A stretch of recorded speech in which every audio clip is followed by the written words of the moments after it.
How I store my Bitcoin. I know I talk a lot about Bitcoin and the importance of Bitcoin and why you should understand this, and I try to explain it from both abstract perspective and technical perspective, as well as economic perspective. Why Bitcoin is sound money, why it's digital gold, why it's going to keep going up forever, and why you should not miss this opportunity of 2025, which is getting as much Bitcoin as you can. But another important thing that you have to know is how to store your Bitcoin after you buy it. So, if you buy Bitcoin, I personally buy Bitcoin through exchanges, and the exchange that I use is Binance. So, if you want to start buying Bitcoin, it's easy. You're just gonna go to an exchange, Binance or Bybit or Kraken or Coinbase or Strike, and you're gonna buy some Bitcoin there. But then, if you start buying like large amounts of Bitcoin, you shouldn't leave your Bitcoin on an exchange. And the reason why you should leave your Bitcoin on an exchange is because if you don't own the keys, you don't own the coins. That's where the phrase not your keys, not your coins come from. If you don't have your own private keys, then you don't really own your Bitcoin. And the exchange can go bankrupt, it can go bust, it can get hacked. Like Bybit, it was hacked earlier this year by the North Korean group Lazarus, and they lost $1.5 billion worth of Ethereum that they later on converted to Bitcoin, by the way. And there are a lot of stories where exchanges went bust, like Mt. Gox, FTX in 2022, Celsius, I think, also in 2022. So when you buy the Bitcoin, you should not leave it in the exchange, because when you leave it in the exchange, you don't really own it. Now, you might leave a small amount in an exchange if you want to trade, although I do not recommend trading. Or if you want to use that exchange as a wallet, for example, in Binance, you can pay with your Bitcoin through Binance Pay. So if you want to leave some Bitcoin, like for transactions or something, then it's okay. But for your large amount of, if you buy large amounts of Bitcoin, and if you want to store the Bitcoin that you are going to accumulate over the years to build your intergenerational wealth, then you have to store it properly. And the only way to store it properly is through a hard wallet. And you can buy, there are different hard wallets. There are open source, closed source. But if you are a beginner, I would recommend that you would buy a hard wallet that has a friendly user interface, like Trezor or Ledger. I personally use Ledger. And I personally use Binance, where I buy the exchange. So basically, I buy the Bitcoin from Binance and I send it immediately to my hard wallet, to my Ledger hard wallet. So you can start with any exchange, buy some Bitcoin, and then you can decide on which hard wallet you want to buy. Maybe I will do a video in the future and go deeper into all kinds of hard wallets, open source, closed source, some of the issues that some of these hard wallets have, what is going to suit you better, what is going to be easy for you, depending on your level, if you are a beginner or intermediate or advanced. I will do a video on that in the future. But for now, let's just focus on the overall things that you need to be aware of. So you need to buy the Bitcoin from an exchange, and I have to tell you that all the exchanges you're going to buy from, they have KYC, know your customer. In other words, the exchange is going to know who you are and you can be tracked. So they know that you bought that Bitcoin.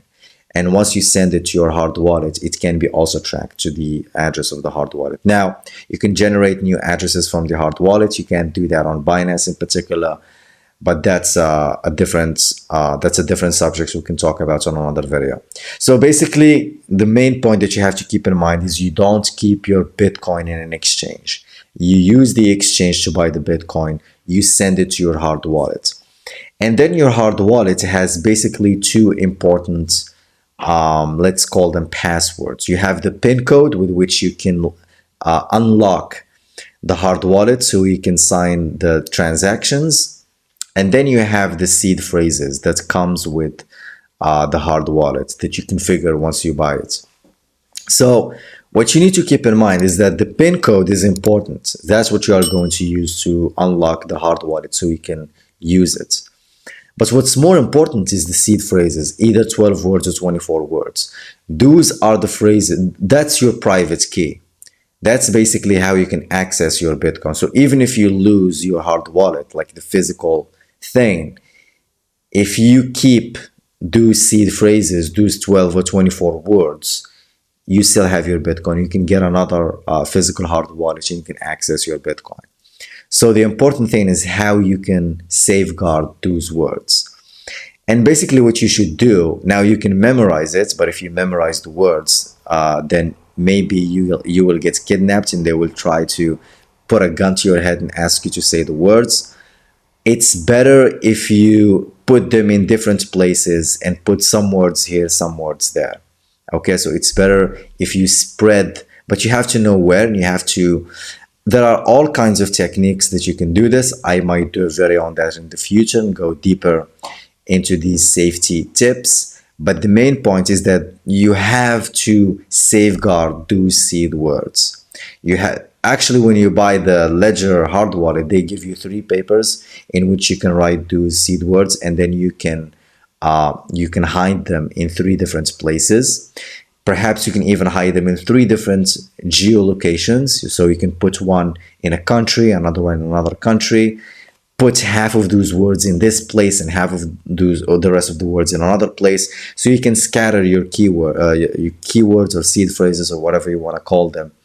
That way, even you can't access your Bitcoin easily. Even you can't. So even if someone put a gun to your head, you can't really open your hard wallet and give the Bitcoin away. So these are just some safety tips that I touched upon briefly on this video. I will do videos on the future to go deeper on this subject. If you want me to do a video, let me know in the comments below. But that's what you basically need to understand. You need to understand that your seed phrases are basically your Bitcoin. They are the private keys. They are how you can access your Bitcoin. So you can buy the Bitcoin from the exchange, never leave your Bitcoin in an exchange, send this immediately to a hard wallet, and safeguard the seed phrases, the words, the 12 words, the 24 words. Safeguard it in a way that you can access it and that is not easily, that people can't find it easily and they can't track it down. They can't really intimidate you into giving it away. So yeah, this is how I store my Bitcoin. It's very important that you store it very well, and it's very important that you treat even minimum amounts of Bitcoin. I mean, if you only own $100 of Bitcoin for the time being, you have to treat it like it's $100 million. You have to treat it that way, and you have to be very neat and very careful and very, very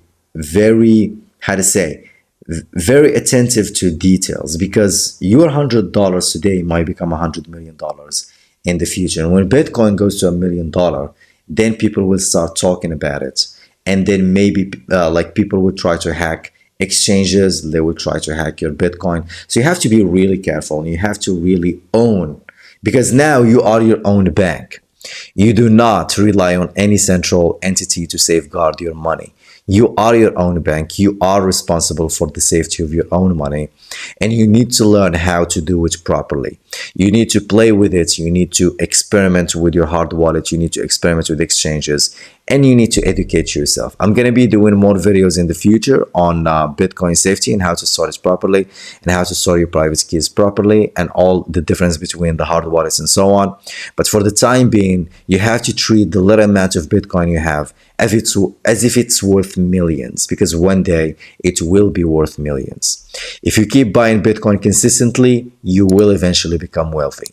And if you want to handle your money properly, you need to learn how to handle it before it gets big.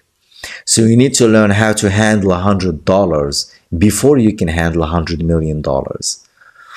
So yeah, that's all I have to say in this video. Let me guys know what you think in the comments below. Let me guys know if you want me to make videos on the different hard wallets, on safety tips, on, let's call it, advanced tips on how to store your Bitcoin. I will be eager to read your comments, and don't forget to subscribe to my channel, of course, and see you in the next one. Take care.